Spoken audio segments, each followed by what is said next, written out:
حضرت انس رضی اللہ تعالیٰ عنہ سے روایت ہے کہ آپ صلی اللہ علیہ وآلہ وسلم نے فرمایا، 3 خصلتیں ایسی ہے کہ جس میں یہ پیدا ہو جائے تو اس نے ایمان کی مٹاس کو پا لیا۔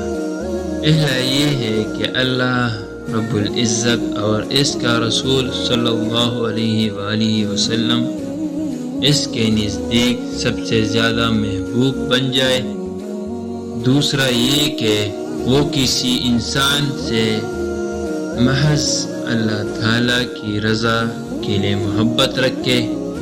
تیسرا یہ کہ وہ کفر میں واپس لوٹنے کو ایسا برا جانے جیسا کہ آگ میں ڈالے جانے کو برا جانتا ہے۔ صحیح بخاری حدیث نمبر 16۔